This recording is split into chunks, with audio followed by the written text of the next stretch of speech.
Bonsoir, bonsoir à toutes et à tous, bienvenue sur Al Marabia. Quel plaisir de vous accueillir pour ce nouveau numéro de Microscoop.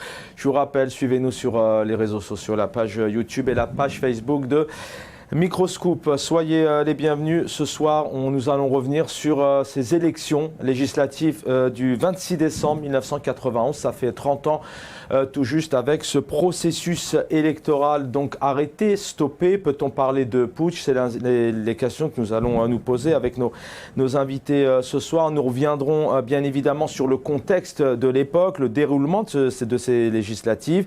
Le deuxième tour, je vous le disais, donc a été stoppé, annulé. Qui a commandité l'arrêt du processus électoral? On écoutera tout à l'heure notamment le général Larbi Belkhir. Vous verrez qu'il assume totalement avoir stoppé ces élections. Comment s'est déroulé l'arrêt du processus et peut-on donc réellement parler de putsch? L'Algérie est-elle toujours dans le même étau, dans l'impossibilité d'organiser tout simplement des élections et de les laisser se dérouler, peu importe le résultat? Le peuple algérien s'est librement exprimé en 1991. Cela reste les seules élections réellement démocratiques qui ont eu lieu depuis 1962 à aujourd'hui ou pas. C'est une question que nous nous poserons. Nous reviendrons notamment sur ces 3 derniers scrutins qui ont totalement, en tout cas, boycotté, rejeté par une très grande partie des électeurs, des Algériens, des Algériennes, notamment cette réforme de la Constitution du 1er novembre, le 12-12, aussi l'élection présidentielle ou encore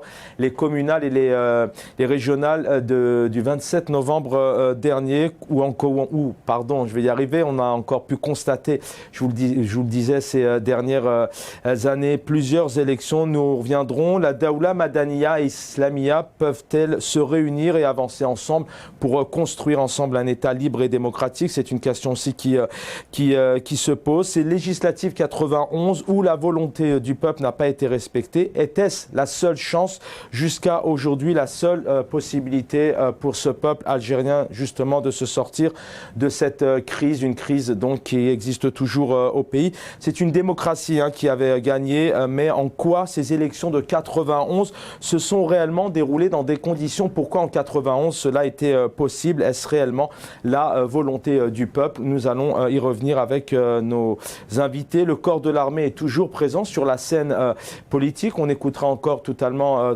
quelques mots tout à l'heure du chef de l'état-major Saïd Nchengliha. Vous verrez encore ce matin dans son discours, il parle de politique notamment du président de la République Abdelmadjid Tebboune. Il revient notamment entre autres sur cette victoire des Fenech et puis on viendra aussi sur l'effondrement du FLN et le succès des islamistes algériens avec près de 48% le premier tour le 26 décembre 91 puisque le deuxième tour prévu le 16 janvier n'a pas eu lieu, je vous le disais, mais aussi une victoire qui a suscité des inquiétudes, des réactions souvent et des appréhensions de la part de l'Occident et notamment de Paris. On essaiera de comprendre pourquoi effectivement cette victoire du Front islamique du salut à l'époque donc suscitait tant de réactions et parfois de craintes. Ils sont avec moi, je vais vous les présenter, mes invités ce soir, quel plaisir de les accueillir. Législative 91, 2 points, arrêt du processus électoral. Ali Aïdjoudi, bonsoir, président de Riposte International.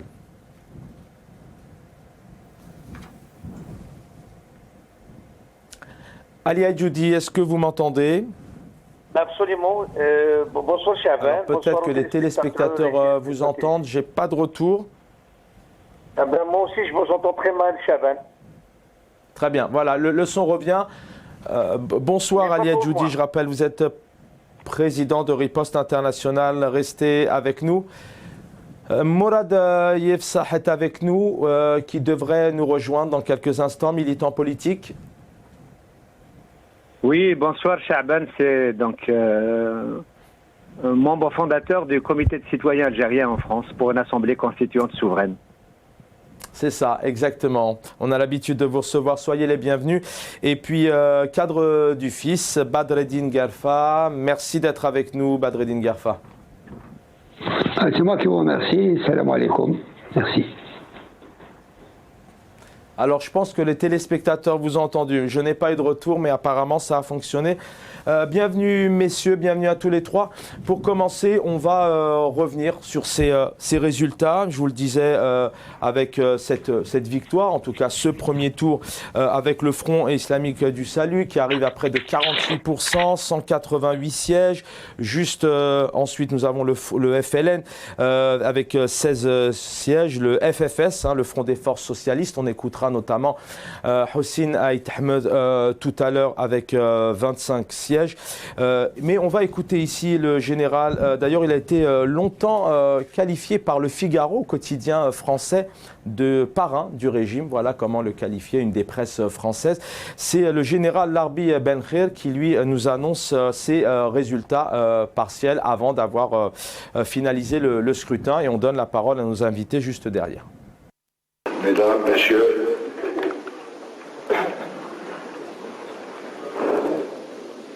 je viens vous donner, comme convenu, les résultats partiels des élections législatives recueillis par mes services. Ces résultats concernent 386 circonscriptions sur les 430 à pourvoir. À l'heure actuelle, 206 ont été pourvus au premier tour. Sur ces 206 circonscriptions, 167 pour le FIS, 20 pour le FFS, 16 pour le FLN, 3 pour les candidats indépendants. Il reste donc 180 sièges à pourvoir, sur lesquels il y a ballottage. Voilà, on vient d'écouter donc Larbi Ben Khir, à l'époque donc général, qui annonce ses résultats. Avec nous, Ali Djoudi, rebonsoir, Riposte Internationale. Revenons, c'est maintenant il y a 30 ans, jour pour jour. Dans quel contexte on vient bien évidemment revenir sur des questions qui se pose aujourd'hui, mais le but c'est vraiment d'essayer de comprendre un peu sur ces 3 décennies qui viennent de se dérouler. Est-ce qu'aujourd'hui le peuple algérien est toujours face à la même situation, impossible notamment d'organiser, de prendre part à de vraies élections, d'aller voter? Je vous le disais tout à l'heure, donc rejet de plusieurs scrutins. Et puis à l'époque, ce qui avait été notamment annoncé, c'est le fait d'arrêter ces élections. C'était de libérer l'Algérie, de libérer le peuple algérien. Est-ce que l'Algérie est-elle libérée aujourd'hui? Mais dans les grandes lignes, Ali Djoudi, le contexte à l'époque, il y a 30 ans, donc comment se sont organisées ces législatives? Merci. Tout d'abord, il faut signaler que le processus démocratique a été piégé par le pouvoir, bien sûr, qui a présidé la pseudo-période de transition, c'est-à-dire après la chute du parti unique et la nouvelle constitution qui autorise à l'époque des associations à caractère politique. Eh bien, le pouvoir ne s'est pas retiré. Il n'y a pas eu de période de transition. Alors, le pouvoir s'est autoproclamé, a organisé des élections unilatéralement et Chadli a été réélu et donc le pouvoir s'est redonné une nouvelle légitimité. Et donc, comme c'est les éléments du parti unique, de l'ancien système militaire qui a présidé la destinée de cette pauvre transition, eh bien, ils ont tout fait pour pire, même si, en décembre 1991, il y a eu moins de fraude par le pouvoir, mais c'est des élections qui n'ont pas été réellement, pour lesquelles le peuple n'a pas été préparé. Tout d'abord, ils ont été piégés parce que les résultats imposés par le type de scrutin majoritaire à 2 tours qui donne 188 sièges, au FIS avec 3,5 millions de voix. Et au FFS, 24 sièges avec 500 000 voix. Et au FLN, 14 sièges avec 1,5 million voix. Vous voyez bien que ce n'est pas du tout le bon calcul. Et le pouvoir a tout fait pour piéger ce consensus, ce processus, pour qu'il s'impose comme arbitre à la fin. Et nous avons vu que, si on fait un comparatif, si c'était à la proportionnelle, c'est-à-dire scrutin à la proportionnelle, le fils avec les 3,5 millions de voix n'obtient que 23% de scrutin. Donc il ne sera jamais majoritaire. L'unique qui a défendu cette thèse parmi la classe politique, c'est Hossein Eid Ahmed. Au début, il a été soutenu par Mouloud Hamrouche. Après le putsch et le renversement du gouvernement de Hamrouche et l'arrivée du papillon Sid Ahmed Ghazali, donc ils ont maintenu l'idée d'organiser des élections avec le scrutin majoritaire à 2 tours. Donc ce qui fait... C'est un vrai échec. Sa feuille de route ne mène nulle part. On est dans la même situation donc pour le système en place. Et on est dans la même situation pour le peuple algérien qui exige toujours la souveraineté. Et je pense que nous avons aussi, donc, au niveau donc, de l'ensemble du peuple algérien, donc à l'échelle nationale, on a montré effectivement que nous sommes toujours attachés à la question de la démocratie et à la question donc de la souveraineté. Et le seul moyen, c'est l'unité d'action des militants, des organisations, des citoyens, vers justement l'expression libre et démocratique de la souveraineté du peuple algérien au travers de l'élection d'une assemblée constituante souveraine qui aurait l'ensemble des pouvoirs, l'ensemble des prérogatives pour justement abolir les institutions du système de parti unique et refonder un autre État, une autre République sur des bases démocratiques, sur des bases de fraternité, de solidarité et de respect de l'ensemble des composantes donc du peuple algérien. Il n'y a pas d'autre voie que celle de retour donc à la souveraineté du peuple algérien pour pouvoir donc édifier de nouvelles institutions. Et nous, au comité de citoyens algériens en France pour une assemblée constituante souveraine, depuis le départ, depuis qu'on s'est constitué en 2019 dans le cadre du Hirak, nous on pense que la voie qui peut mener vers une issue positive pour le pays, positif pour la nation, positif pour l'État-nation algérien, positif pour le peuple algérien, c'est d'aller vers une assemblée constituante souveraine qui aurait toutes les prérogatives.